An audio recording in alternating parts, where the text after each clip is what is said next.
can't believe that I did this. After so many years, I said I wouldn't do this. I even released videos saying I would never do this. But I have to own up to it. I have to finally admit it. I started playing ForkNife in September this year. Now, I could say that it's not my fault, because I have friends that have been playing it for some time now, but you know what? I have to take ownership of my decisions. And in case you've been living in a cave the last, half decade now, ForkNife is a battle royale game. At least that's what it's mostly known for. And it was released back in July of 2017 on I believe all major consoles. And it originally wasn't a battle royale game as we know it today. That mode didn't come until September 2017, after developer Epic Games saw the runaway success of games like PUBG, or PlayerUnknown Battlegrounds, earlier that year. And now, I personally have a love-hate relationship with Epic and ForkNife in general. Their Unreal Engine is an integral piece to so many games nowadays. ForkNife itself saw so many of its assets being pulled from other sources and other people, and hell, even games. I mean, look at the 2021 Imposters mode that was added. That's a blatant ripoff of the runaway hit Among Us, which saw a popularity gain from 2020. Now, you can't deny the overall impact the game has had, and it's an extremely large cash cow for Epic Games. But more importantly, it provided a way for kids and not-so-kids to socialize and play together during the pandemic. And the game itself does feature original characters in like a cartoony style, but it's one of the largest crossovers in the overarching entertainment industry. I mean, shoot, a single match can contain Batman, Captain America, John Cena, Lara Croft, and even like Ariana Grande. It also has a large variety of options, up to and including accessibility options, which does help and allow a diverse player set to be able to play. One of these options allows players to see when noises occur on the screen. My friends had me put this on so I can see when enemies and other notable things happen to appear nearby, and in a way it's kind of like a makeshift radar. There is a story mode that goes along with ForkNife, but honestly I never pay any attention to it. It's mostly just noise as I try to play the main game itself. I mentioned previously that the game is a battle royale, and it pits 100 players against one another, where one death leads to a permanent elimination, and the match itself occurs on a large but limited map. As time goes on, the map itself shrinks due to something called a storm, and from there, as time continues and the storm shrinks, it then kind of cuts down the arena size for the players to fight one another in. This essentially is something like Hunger Games with that kind of battle royale, even something like Squid Games, I guess. But during gameplay, weapons such as pistols, shotguns, assault rifles, as well as others, and some really unique ones, are available for players to pick up, and there's only 5 total inventory slots that are available to hold said weapons, as well as healing items and shields and the like. The player also has a pickaxe-like weapon to destroy the environment that they're on and mine resources, so that the players can use said resources to build like crude structures to be able to defend themselves, as well as maybe even build large towers or large high structures to allow players to oversee and maybe snipe people, for an example. Now, March of 2022 saw the addition of something called the Zero Build mode. Takes that whole building aspect, kind of like Minecraft Terraria, just throws it out the window. And I feel like this makes the game more approachable for casual shooter fans. This, in addition to many other modes and team versions of these, allow a wide variety of gameplay options for many different players. And I usually play the Zero Build mode with some of my friends. These team battles now, they allow players to revive their teammates if they run out of health, instead of just end of the match for them, which is pretty cool. Though, do note there is a limited amount of time that players can be revived when they're downed before they just disappear completely, leaving just like a single card in its place.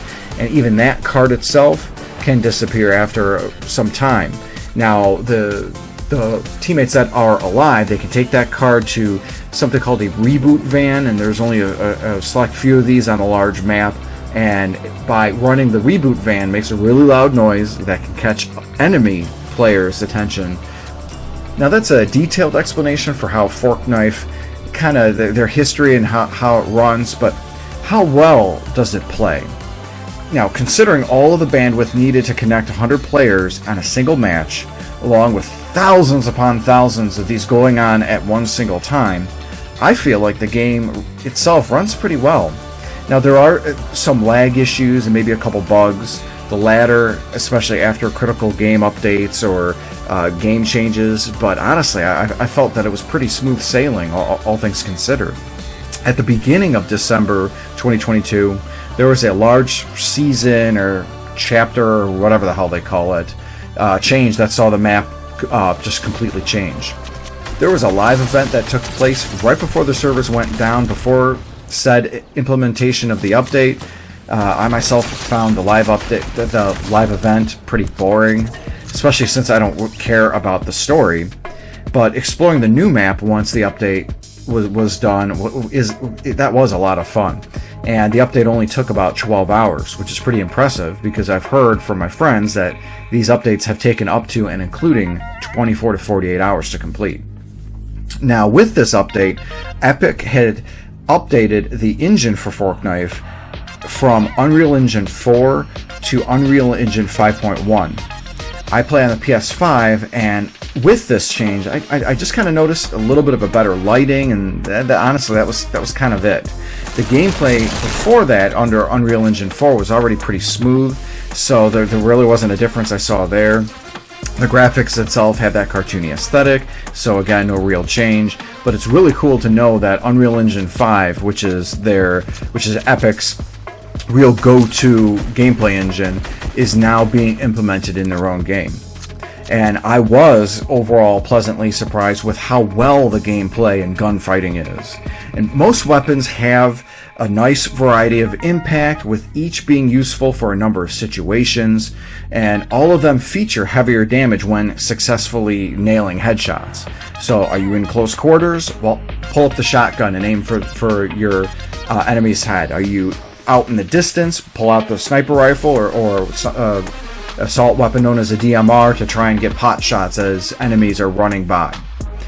Just the really cool wide variety for each of the situations adds to that strategic element.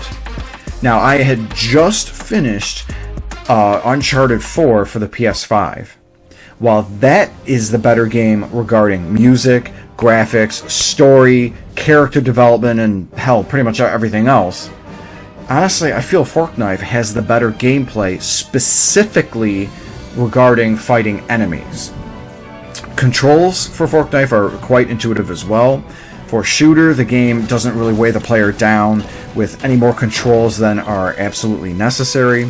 And while this depends on player connection, I found the controls quite responsive and really didn't get much lag whatsoever on my end, beyond my own personal connection issues.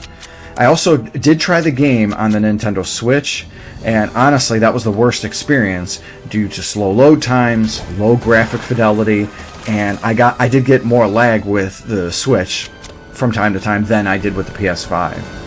I turned off the music, as I'm not worried what the soundtrack is, honestly, because the music itself, it kind of detracted from focusing on being able to hear my friends through voice chat, as well as the overall fighting and gameplay itself as the game is going on. But music was pretty minimal, so doing that, fortunately, doesn't turn off the emotes music that plays. And I'm glad for that, because it's really funny hearing my friends emote, and even more funny hearing my characters' emotes, as I love to annoy them with rickrolling them and other fun bojazz like that. It also, speaking of annoying, it also is a ton of fun throwing shockwave grenades to yeet off my friends from cliffs when there's downtime or there's nothing going on.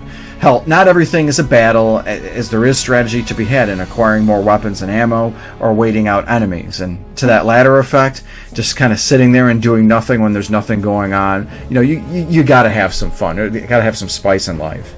So, overall, my verdict for ForkNife 2022, I have to give a 9 out of 10.